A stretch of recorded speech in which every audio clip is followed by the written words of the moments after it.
नमस्कार, बहुत बहुत स्वागत है आपका। सियासत और बॉलीवुड टकराए और उसमें से कुछ निकल कर ना आए, ऐसा कैसे हो सकता है? तो कंगना रनौत के मसले पर भी यही हो रहा है।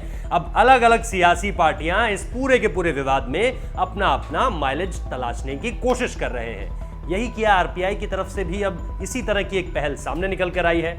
बीजेपी तो अपनी तरफ से जो सुरक्षा के मद्देनजर से जो एक मदद पहुंचानी थी वो अमित शाह की तरफ से पहुंचा दी गई, यानी केंद्रीय गृह मंत्रालय की तरफ से पहुंचा दी गई। सुब्रमण्यम स्वामी का इस पर ट्वीट आ जाता है। उसके बाद कहीं ना कहीं जिस तरह से भगत सिंह कोश्यारी ये कहते हैं कि जो हुआ है वो गलत हुआ है और मैं केंद्र को इसकी रिपोर्ट भेजूंगा, ये अपने आप में एक तरह से पूरा का पूरा चीजें समझ में आने लगती है कि किस तरह से इस पूरे के पूरे मसले पर चीजें आगे बढ़ रही हैं, अगर आप इसे राजनीतिक दृष्टिकोण से समझें। लेकिन जैसे ही आरपीआई की तरफ से रामदास अठावले वहां पहुंचते हैं उनके घर पर और ये देखने की कोशिश करते हैं, ये समझने की कोशिश करते हैं कि आखिर हो क्या रहा है, खुद कंगना उनसे बात करती हैं और फिर जब वो आकर प्रेस कॉन्फ्रेंस करते हैं और उनसे एक सवाल किया जाता है तो पहली बात तो वो ये कहते हैं कि ये जो है इस पूरी की पूरी कार्रवाई में साजिश की बू आ रही है। जो कुछ बीएमसी कर रही है उसमें यह साफ पता चल रहा है कि बीएमसी के ऊपर दबाव है और उसी दबाव के चलते बीएमसी ये कार्य कर रही है।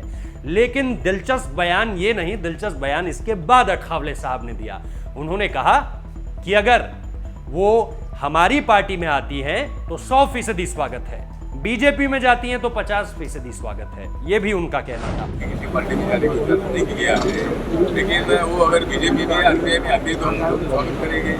अगर आरपीआई में आते हैं तो मैं 9% स्वागत करूंगा, बीजेपी में जाएगी तो 50%। तो दिलचस्प है जिस तरह से राजनीतिक दृष्टिकोण से अगर आप इस पूरी की पूरी खबर को समझें तो अब कंगना को कहीं ना कहीं अलग अलग तरीके से अलग अलग पार्टी अपने अपने हिसाब से पेश करने की कोशिश कर रही है और इसमें कहीं ना कहीं नुकसान फिलहाल तो शिवसेना का होता हुआ दिख रहा है, होना भी चाहिए। जिस तरह से इस पूरे के पूरे मसले पर आपने देखा कि शिवसेना लगातार ऐसी बयानबाजी करती रही, उनका एक्शन बीएमसी की तरफ से कुछ ऐसा रहा जो हजम नहीं होता है। पूरे देश का ट्रेंड आपने समझा, ट्विटर पर किस तरह से लोग कंगना के फेवर में थे।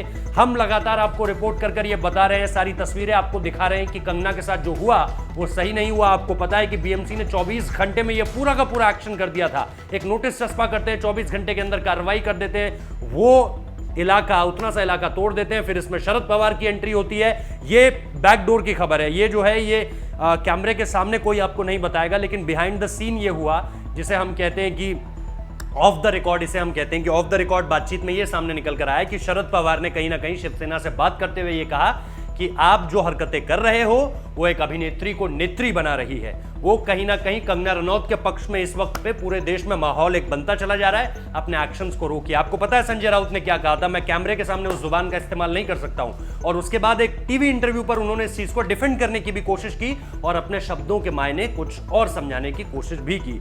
तो पूरी की पूरी राजनीति इस मसले पर जो हो रही है उस पर अब रामदास अठावले की एंट्री इस पूरे के पूरे मसले को पॉलिटिसाइज तो कर चुकी है, दिलचस्प भी बना चुकी है। आपको क्या लगता है, क्या इसमें सच्चाई है? अगर है तो निश्चित तौर पर कमेंट कर बताइए और इस वीडियो को ज्यादा से ज्यादा शेयर कीजिए। बहुत बहुत शुक्रिया।